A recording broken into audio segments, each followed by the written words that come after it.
Hi, this is Shabna Jain.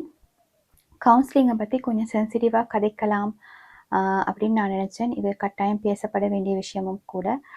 So நான் இந்த ஃபீல்டுக்கு வந்து 7 years ஆகுது. ஆரம்ப காலகட்டங்களில் எனக்கு வந்த கேசஸ் மிகவும் குறைவு. பட் காலம் செல்ல செல்ல அந்த கேஸ் கவுண்ட் அதிகமாகிற அதே நேரத்தில் கேஸ்ட சீரியஸ்னஸ் அதிகமாகிக்கொண்டே போச்சு. சொல்லப்போனால் இப்படியும் மனுஷனுக்கு பிரச்சனை வருமா, அல்லது இப்படியும் மனிதர்கள் காணப்படுவாங்களா என்ற கேள்வி எனக்குள்ள வாழ்கிற அளவுக்கு அந்த இஷ்யூஸ் காணப்பட்டுச்சு. ஸோ மேபி சில பேருக்கு என் வீடியோ பார்த்துட்டு இப்படி இதெல்லாம் தேவைத்தானா, இப்படியெல்லாம் பேசுகிறது தேவையா அப்படின்னு சில பேருக்கு கேள்விகள் வரலாம். மேபி அவங்க பர்ஃபெக்டாக இருக்கலாம், அல்லது அவங்களோட ஃபேமிலி பர்ஃபெக்டான ஒரு ஃபேமிலியாக இருக்கலாம், அவங்களோட பிள்ளைகள் பர்ஃபெக்டான பிள்ளைகளாக இருக்கலாம். ஸோ மேபி அவங்களுக்கு இந்த வீடியோஸோ இந்த கவுன்சிலிங்கோ தேவைப்படாமல் இருக்கலாம். பட் இது தேவை அப்படின்னு நினைக்கிற குரூப் தான் கூடையாக இருக்குது. பாடசாலை சமூகத்தோட அல்லது இந்த கோர்ட்ஸ் டிவோர்ஸ் செக்ஷனில் நீங்கள் தொடர்புப்பட்டவர்களாக இருந்தால் உங்களுக்கு தெரியும், மாணவர்கள் இப்போ எதிர்கொள்கிற பிரச்சனைகள், அதே நேரம் இந்த குடும்பங்கள் எதிர்கொள்கிற பிரச்சனைகள் என்னென்னு சொல்லி நாங்கள் கொஞ்சம் கூட சில விஷயங்களை யோசிச்சிருக்கவே மாட்டோம், இப்படியெல்லாம் பிரச்சனை வருமானு சொல்லி. சில டைம் அது சோஷியல் மீடியாவில் வைரல் ஆகிற நேரம் அது எங்களுக்கு பெரிய இஷ்யூவாக ஷாக் தரக்கூடிய விஷயமாக இருக்கி. நான் நினைக்கிறேன் இப்போ ரீசன்ட்லியும் ஒரு ப்ரிஃபெக்ட் அண்ட் டீச்சர்ஸ் சம்மந்தமான சில விஷயங்கள் ஷேர் ஆகிச்சு. அதை வந்து நிறைய பேர் வந்து ஷாக் ஆகி இப்படியெல்லாம் நடக்குமா அப்படின்ற மாதிரி தான் ஷேர் பண்ணியிருந்தாங்க. பட் அது ஃபர்ஸ்ட் கேஸ் இல்லை, அந்த மாதிரி ஆயிரக்கணக்கான கேசஸ் காணப்படுது. இது வந்து அந்த குறிப்பிட்ட 2 நபர் 3 நபருக்கும் இல்லை, இது வந்து பெற்றோர் பிள்ளைகளுக்கு இடையில, மாணவர்களுக்குள்ள சர்வ சாதாரணமாக இப்போ நடக்கிற ஒரு இஷ்யூவாக காணப்படுது. எங்கேயுமே நாங்கள் வெளிப்படைய இந்த விஷயங்களை பற்றி பேசவும் மாட்டோம். அதாவது இந்த அப்யூஸ் விஷயங்களும் சரி, சப்ஸ்டன்ஸ் அப்யூஸும் சரி, நாங்கள் எங்கேயுமே வெளிப்படையாக பேசுறது இல்லை, சோஷியல் மீடியாவில் ஷேர் பண்ணுறது இல்லை.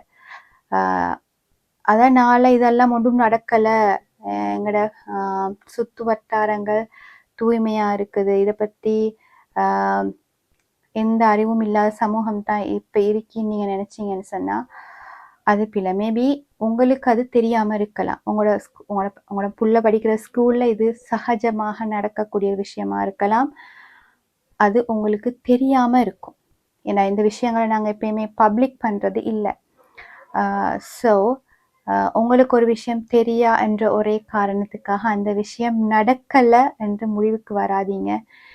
எப்பவுமே நியூஸாக சில விஷயங்கள் பேசப்படுற நேரம் எங்களுக்கு அது ஜஸ்ட் ஒரு கமெண்ட் பண்ணிட்டு கடந்து போகிற ஒரு விஷயமா இருக்கும். பட் அந்த மாதிரி இஷ்யூஸ் எங்களோட ஃபேமிலிக்குள்ளே வார நேரம் தான் அதோட சீரியஸ்னஸ் எங்களுக்கு புரியும்.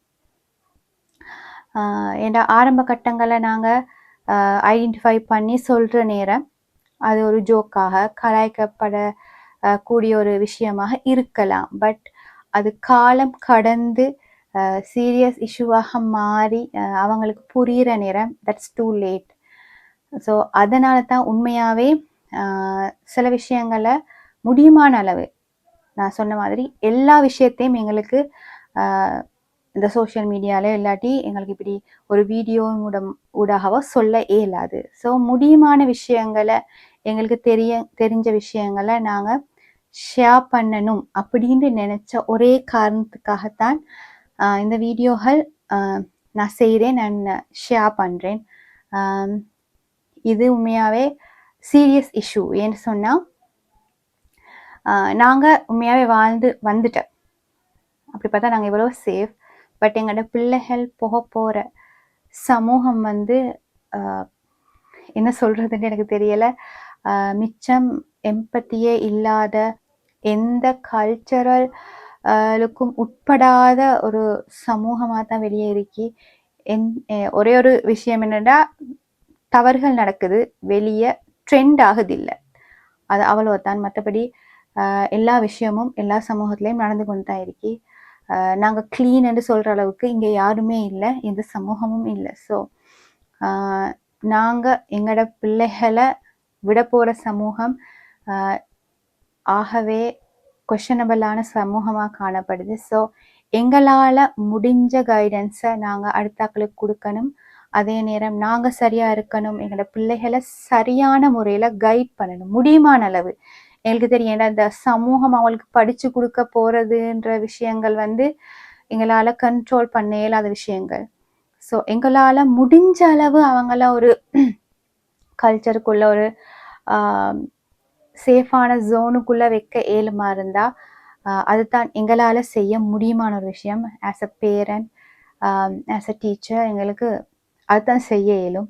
ஸோ அதுக்கான ஒரு கைடன்ஸாக தான் நான் இந்த வீடியோஸில் சொல்கிற விஷயங்களாகட்டும், போஸ்ட் போடுறதாகட்டும் எல்லாமே நடக்குது. இப்போ இதை தவறாக புரிந்து கொண்ட ஒரு குரூப்பும் இருக்குது. பட் அவங்களுக்கு எனக்கு தெரியாது, அது நான் சொன்ன மாதிரி மேபி அவங்க பர்ஃபெக்டான ஃபேமிலியில் வளர்ந்தவங்களாக இருக்கலாம், பர்ஃபெக்டான ஆக்களாக இருக்கலாம், அவங்களுக்கு ஃப்யூச்சரை பற்றி எந்த பயமும் இல்லாத ஆக்களாக இருக்கலாம். அது அவங்கள சார்ந்தது. பட் நான் சொன்ன மாதிரி இதை பற்றி கவலைப்படுற ஒரு சமூகம் காணப்படுது. ஏன்னா இந்த ஸ்கூல் சமூகத்தோட நிறைய தொடர்பு பட்ட ஆக்களுக்கு தெரியும் ஸ்கூலுக்குள்ள என்ன நடக்குது, அதை எப்படி டீச்சர்ஸ் டீல் பண்ணி கொண்டிருக்கிறாங்க, எப்படி அதுக்குள்ளே இருக்கிற கவுன்சிலர்ஸ் எப்படி அதை டீல் பண்ணி கொண்டிருக்கிறாங்கன்றது தெரியும். நான் சொன்ன மாதிரி என்னது அது ட்ரெண்ட் ஆகலை, தட்ஸ் இட். மற்றபடி எல்லா விஷயமும் எல்லா இடங்கள்லையும் நடந்து கொண்டு தான் இருக்கி, இல்லைன்னு யாருக்குமே சொல்லலாம்.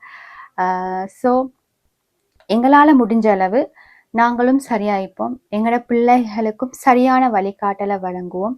இன்கேஸ் என்ன சரி சிக்கல் நிலைமைகளை நாங்கள் ஏர்லியாக ஐடென்டிஃபை பண்ணுறோம்னு சொன்னால் எங்களுக்கு அதை டீல் பண்ண இயலாட்டி தயவு செஞ்சு நேரத்தோட, டூ லேட்டுன்னு நாங்கள் சொல்கிறதுக்கு முதல் ஏர்லியாக ஒரு ப்ரொஃபஷனல் கிட்ட கொண்டு போய் அதை டீல் பண்ண விடுங்க. ஸோ அதுதான் எங்களோட பிள்ளைகளுக்கு எங்களுக்கு செய்ய முடிஞ்ச பெஸ்ட். அண்ட் எங்களோட பர்சனல் லைஃபுக்கும் அதுதான் சரியான முடிவாக இருக்கும். ஸோ மனித நேயம் என்றதை அண்ட் கல்ச்சர் என்றதை சரியான முறையில் பிள்ளைகளுக்கு முடியுமான அளவு கொடுக்கறதுக்கு முயற்சிக்கிற பேரண்ட்ஸாக, ஆசிரியர்களாக நாங்கள் எல்லாரும் மாறணும். இந்த வீடியோ பிரயோசனமாக இருந்திருக்கும்னு நம்புகிறேன். Thank you so much.